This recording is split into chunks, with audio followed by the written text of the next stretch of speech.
Kidi, sugar daddy. Hello, Bella. Sucre papito. How you doing? I'm great. I've missed you. I've missed you And I mean too. it when I say I've missed you. But I'm fighting you privately, and you know why. Oh, you know why. Don't do that. But I'm don't happy do that. you're on the show. How you doing? I feel good. I feel great. It's incredible. great to see you. Thank you. I mean, we were all scared at a point, but I know you've addressed the fact that those were just rumors, and there was nothing. But how do you feel about people making such statements about you? It's unfortunate, but it's the world we live in. Like, when people type or publish good things, nobody cares. The only people know the only way they have to get attention is through negativity. So somebody knows something like this, something that's going to catch on to everyone. So unscrupulous people, but trying to leave them all behind in the past and move on. You know? But what really happened? Were you just tired of us? Because, you know, you were on the high. You had just won Artist of the Year the year before. I'm sure everybody was expecting more from you. I saw you. Yep, we were in LA together for the Grammys. We were going on a tour, and then all of a sudden, nothing happened. We're supposed to, but a lot happened. A lot happened. I just want to summarize everything. You know, I was out in Belize for a show as well, and I think on the stage, I felt like there was something off. You know, music is, I feel like that's my purpose in life. So I told myself at any point in time, when I'm on stage and it doesn't feel good, then there's something wrong. So I had to take a step back, and there was so much happening, like mentally as well. There was a lot happening. What was happening? A lot. Like what? And all those things transmitted into like physicality. Like when I woke up in the morning, my voice is like going, I couldn't sing. And I realized that there is no way I could go into that tour with like all of these problems. What were you going through? Oh, it's just, you know, it's not... Is it pressure? Is it broken no, heart? It's not, it's a little bit of everything Broken heart was part? Oh, no. Ah. After I told myself I would never give my heart to a girl to break like that. Oh, how? So wait. So nobody has ever broken your heart? Oh, I've collected my fair share. You've chopped breakfast? Oh, plenty. A lot of times. I chopped breakfast at supper times. Hey! But what was it? Because I do understand. I mean, I'm also in the industry, and I can imagine what kind of pressure was on you. A lot of people expecting so much, and you having to deal with private things, and combining that with having to smile every time the camera was on you. I feel like it's not even, yes, that was a part of it, but it's not even about, I don't see pressure. So I wouldn't put the word pressure there. But as much as all of those things were happening, which were a very minor slice of the pizza, was like the bigger part was there was so much background happening. What was happening? I can't, like, there are things I cannot say. Okay, they're personal. Yes, I won't be able to talk about. But there were things happening that compounded with so many other things coming together was like a little overwhelming, you know. And Are you being attacked spiritually? Oh, no. I mean, attack spiritually, there's even, they work 24/7. It's not like, it's like something needs to happen for them to spiritually attack. It happens all the time. So How do you deal with that? Oh, I have a prayerful mom, I'm grateful. But you don't pray yourself? Oh, you see, in our Ghana, they've told us that when we pray, it's powerful, but our mom's prayers are always more powerful. Exactly. You know? So yes, I do pray, but I believe my mom's prayers is also like out there being heard by God as well. So. You always talk about your mom, and I find it quite interesting. I don't think I've heard you talk about your dad. Yes. How come? Did you grow up with him? Yeah, I grew up, some part of my life I grew up with my dad, but I lost my dad when I was 7. Oh. Yeah, so I hold him dear, but my mom has been like my dad and my mom, you know, throughout my life. So how important is it for you to be that father figure in your son's life? It's very important. Knowing that you didn't. I know what it's like right now. Sometimes I would want my dad. I want to, no matter how grown you are, sometimes you want like a word from a man, you know, and I didn't have that for like some part of my life, but I would want my son to always have that, you know, forever. And I see you do that a lot. Your son is so cute. Thank you. I mean, his videos. He's such a character. He is. He's a character on his own. Like. Who is he getting that from? You or who? Obviously, But I like those car moments that you guys our rides have. together,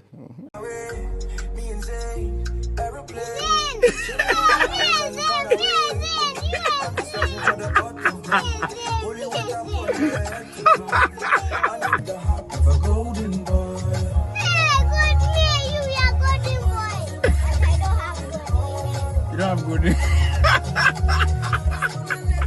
You want the golden hair. Are you surprised that he's that vocal and, you know? I'm not surprised because apparently when I was his age, I was quite like that as well. Yeah. So you've just given birth to yourself, literally. I mean, I was going to say. But then again, being a father at a young age, is that something you prepared for, or did it come as a surprise? Being a father even at 50 is nothing you prepare for, no matter what the age is. Yeah. Yes, I mean, there are people that plan for it, but sometimes these decisions, you have to just go into it, make the decision. You know? Yeah. So nobody's really prepared for it, but that's the thing about life. When it comes, you step up and do what you have to do. Are you ready to have another one now? Oh, not be now. Hey, why? School fees is expensive. School fees is expensive. I'm sure you're like, when it's time to reopen school, you're like, oh my, I have to go. I know, and but pay. like at the right time. You would have one. Yes, because I want to have like 3 kids, so. Oh, you do? Yeah, so 2 more. Hey, is that a thing Listen, here? You know this thing you have said. I'm sure there are some girls who are saying, I'm going to have one of those children. I beg you in the name of by fire, Jesus. by force. My mother's prayers to keep you away. Oh, you don't want them to come close, huh? No. Of course, they have to be your fans. Yeah. But let's talk music. I mean, of course, you took a break. You're back. You've had to do a lot of explanations. And then you have your songs out. How are people receiving it? The love has been quite overwhelming. Like, people have... if there's anything I took away from all this mess that happened, it's that I am loved. Like, I took that one silver lining from everything that happened. So when I came out with music, people have, been supporting. So I'm really grateful for that. Has it been difficult coming back? It hasn't been, it was only quite difficult in the early stages. I remember my performance at the VGMA. Yeah. Even though I was fine performing, I could tell like there were people in the crowd that were just looking at me with concern. So they weren't able to enjoy Kidi's performance. They were like, hey, will he fall down? Let's arm go into twist. Like, and that happened. But that took a while for people to finally realize that, listen, it's in the past and we're living in the past and we're forging forward. And we're moving forward. Yeah. So it didn't hurt you too much when people were commenting about your performance? Oh, no. You weren't bothered? No. That they said it wasn't one of the best on the night? Of course, artists... We've seen better from Kidi. So that's the thing. It was just one of those nights, so we move on. You don't have to later wail in it and wallow in it, and just move on. How many songs have you put out since you came back? When have I done? How many songs have you put out? 2. I have I Lied and I have currently Liquor. Yeah. And even I Lied, you're telling us that the words were just what? Lyrics that you put in a song? No, they were actually part of what I'm trying to say and part of like what other people's stories are and what I'm trying to say. Are you tired of music? I'm not. I'm actually now gingered more than ever. Really? So you have like a like I have a drive, like I'm a different person right now than I was in February. What kind of person are you? Like, maybe at that time I told you I was on stage and I was feeling like now it's like a total switch. Like I'm driven more than ever. Like, is it? Yeah. Is that also going to affect the kind of music you do? It's not going to affect anything. The music will always be the music. Nothing will affect the music. Whatever music comes at whatever time of my life, it hasn't been affected by anything. It's just what it's supposed to be at that time. So, how do we describe you? Because I mean, you win from every genre. Yeah, I'm quite... There's dance hall, there's high life. Depends on what mood I'm in when I'm recording, yeah. So usually what mood? Oh, it depends on what the beat... It's the beat that calls for the mood. Who creates the beat? Do you do all that yourself? Partly I create some of the beats, some of other beats that I make the other producers produce them as well. Is there a reason why you still work with others? Is it because people probably complain that your songs are alike? Oh, not that. I'm as a creative, I always know that no matter how genius I think I am, there's genius in somebody's head too. So I like to always bring in another genius to come and help what I'm doing, no matter how great I think it is.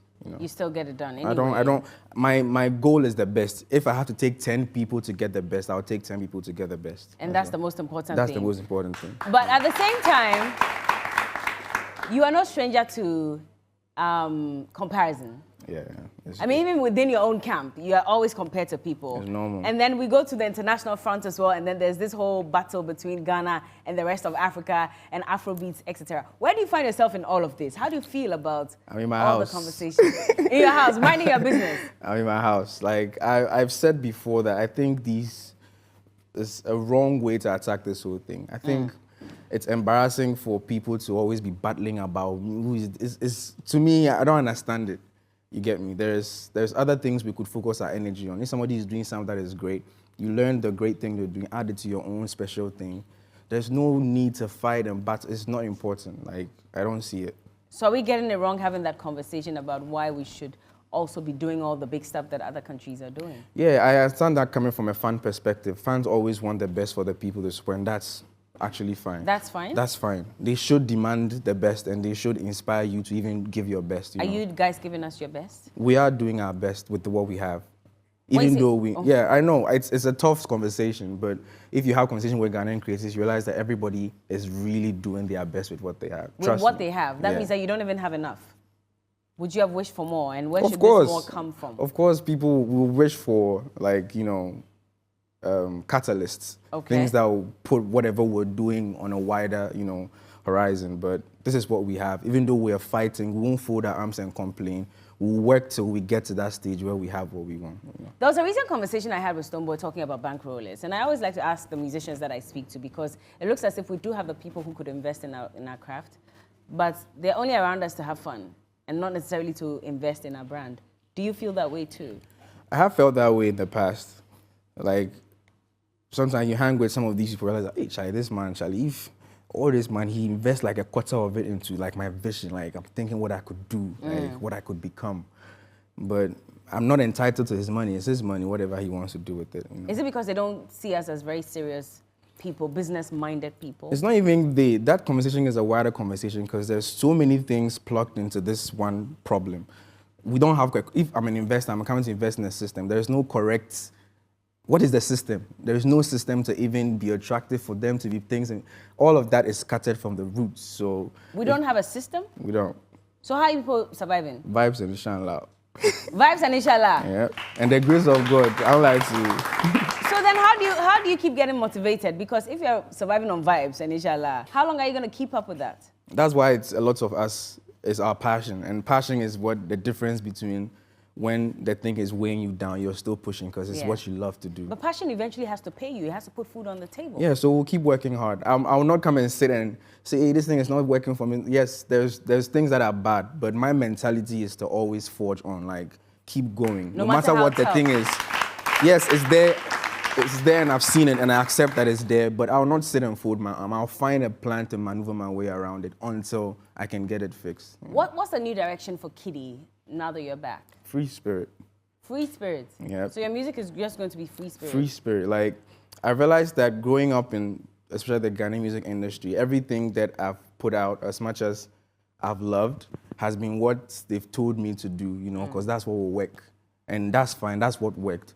But I want to get to that point where I don't let that influence me in the studio. Like, I go into the studio and just free myself. Who's been telling you what to do? But it's not like somebody's telling me, but it's not a one person telling you. The industry is telling you that, hey, to blow in Ghana, they have to do this song. You have to do it like this. It's not even one person saying it, but it's just a system we find ourselves in, So when you started, what were you hearing? To blow in Ghana, you have to do what kind of song? When I came, like, those that knew me from, I used to be like an R&B Yeah, head. I remember that from Hitmaker. Me and my guitar and things. Exactly. Yeah, but with your half-open shirt and you still I'm still doing it. Yeah, but so I realized that doing that was going to make my dream last longer. Already where I'm born, my dream is already delayed 10 years, Just by being in Ghana? Just by being, like, where I'm born. In Africa? Yeah. Wherever I'm born. You think you would have been bigger if you were born somewhere else, maybe in the Western world? That's not what I'm saying. It's not even about just me entertainment. Like, as a kid, if you're born in this part of the world, your dream, your goals are delayed 10 years. No, you have to, whatever somebody's doing 5 times, you have to do it times 50. You have to, your effort has to be double.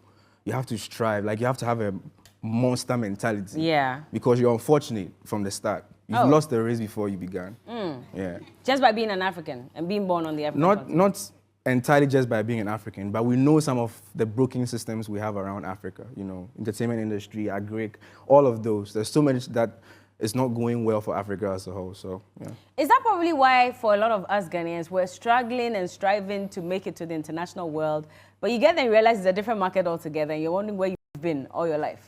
Yeah, I mean, you don't always have to swim in the small pond. There's a bigger pond out there, and if you're used to how things are done here, when you go realize that there are different kinds of way things are done, so you have to learn, acclimatize. Tell me your biggest shock when you started going international, going viral, and realizing that the people out there work differently from us? One thing that I always tell people is timing of shows. the first time I started performing outside, they told me that I'm going on stage at 8. And I was so used to being in Ghana when they say show starts at 8. That means 1 a.m. So I was just relaxed. And it was like, listen, the show starts at 8, and by 10 p.m., the venue is closing. That was one of my biggest cultural shocks. And that actually happens. And I love that because you get the crowd at their most energetic, their most like, I don't understand the concept of shows lasting into 4 a.m. and 3 a.m. and things. I wish we could all do shows. Everybody comes early, 8, 9, 10, but we're done. You go and continue your evening, like beautiful. But they blame the artists for a lot of these things. Because you go for a concert and they'll tell you, oh, he's going to come maybe at 8 p.m. And the artist is now driving in at 1 a.m. I don't think it's a one-person problem. Everybody has a role to play in this. I'm not here to do you out of you. Oh, I understand. I'm just saying that can the artists also take part of the blame? Yes, we are all parts of this. Like, this is a collective effort that we all have to make. It's not just about fans, it's we all. What are you willing to do about this? It's tough, but there was one time I was doing a show and I was like, it's starting at 9. And I put in my mind that if even 2 people are there at 9, I want to perform. Hey, that's scary. Yes, but that's what I wanted to do to help the situation. But when you get there, you see the 2 people. Charlie, your heart could. They want to wait for everybody to come. Like, so that's why it's a collective thing. We all have to, chip in to make this work. How are your international shows going? I mean, in terms of, you couldn't go on tour then, but before that you had done some tours, etc. How do they usually receive you? It's amazing, I remember the most current Europe tour we went to. One thing I learned differently from that is usually our shows, when we go to places, a lot of Ghanaians who live there come through for us. They attend the shows and it's all love. But one thing I learned in our last Europe tour, we had people that were not even just Ghanaians. And that told me that there is something we're doing right. Yeah. Maybe we're not doing it well, but we're doing something right. We have to just keep going at it. So that, hearing our music, taking me to Australia, India, like, it's such a surreal moment for me, Speaking of India, you collaborated with one of their biggest artists as well. Would you say Touch It has been your most successful song? Yes. It has been. I don't think there's any... It has been? It has been, yeah. When you were releasing, did you ever think that it was going to go that far? No. I just knew I was doing a good song. I just didn't know the trajectory, what it was going to do. I just left it to God, did what I had to do in it. I think there was a performance. Davido was performing recently. I'm sure you were tagged in it. And Touch It was played. I've seen was it in Dubai or something? I've seen the post, but I've not seen the video. Oh, you haven't seen the video where they said your song was playing and the whole crowd was vibing to it. I want like 50 of this. Like, that's what that's my goal. Like, I don't want to bask in Touch It became me. Then that guy that did Touch It. I don't want to be known as that. You want many more. I want many more Touch It. But you Touch need It, to hold work it, jump it, like all of it. But you need to work on promotion. You need to invest in all of that. Everything. Are you doing that? It is. Like I said in the beginning, we're doing the best we can with what life is giving us. We want more, but until we get more, we'll just keep going. I'm hearing rumors, and I just want to ask if it's true or not. Is it true you want to leave Links? Hey, where did you hear this one from? Is it true? This one, the best concocted this. No, it's not. Because I've not heard it anywhere. Like. So it's not true you want to leave Links? I'm still with It's not Links. true you're having issues with anybody there? I'm chilling. You're chilling? I'm good. You've seen how some of your fellow artists have left your record labels. It's become so murky. I don't know why people, when this conversation, people make it just about, so the artists are, everywhere in the world, artists leave labels.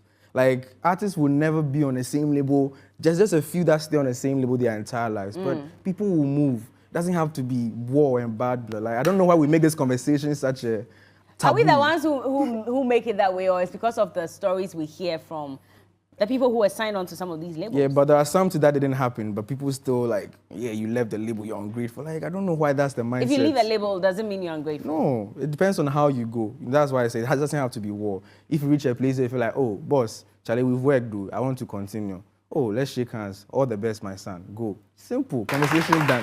Did you ever set up your own record label? One day. Okay. How soon? One day. I'm just being naughty. No, because like I said, I've heard. Yeah, wherever you heard it. So I'm wrong. Yeah, you're wrong. Completely. Yeah. Who would you say your closest friend on your label? On my label, Varosky. Varosky is your closest friend. Well, he's your DJ. Yeah. But somebody can be your DJ and I'm not your closest friend, so he's my closest. What makes you guys so compatible? Hey, this question is dangerous. Oh, no, not that kind of. No, not that kind of. We're not going No, there. But I think we see a lot of things alike. We share some same values. and we have kind of the same mind about things. And sometimes he sees my vision, you know, so we see each other's What's your vision? You need an eclipse glass, so it's bright. We are ready. We want to hear. We want to see. But it's not everything. I don't want to come and say, I want to know.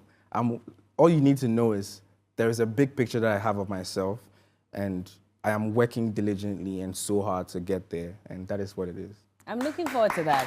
But this year, we're going to get an album. This year is almost over, but fingers crossed. Let's see what happens. An album? Fingers crossed. Or an EP? Fingers crossed. Oh, Kidi. The thing is, these decisions have to be discussed, so I said fingers crossed. So you haven't discussed it yet, so you don't know if you're releasing an album, but you have more songs coming out? Oh, plenty. So Liquor is not going to be the only one? We're lined up. When is your next song coming out? Oh, don't worry. When the time is, but I have a couple of features coming this month, so watch out for them. Which ones are those? Oh, one with D Black coming soon, and then one just dropped today from an artist from Romania, Antonia, as well. Yeah, I have one with Juice coming in a couple of weeks as well. Well, Juice is in town too, right? Yes. Oh, that's We're linking cool. up soon, so yeah. I hear you. Are you going to be an advocate for mental health with iLight? Is that what you were seeking to push, or? Yes, I would say I was bringing the spotlight on a conversation that is quite taboo, you know. It's not spoken of.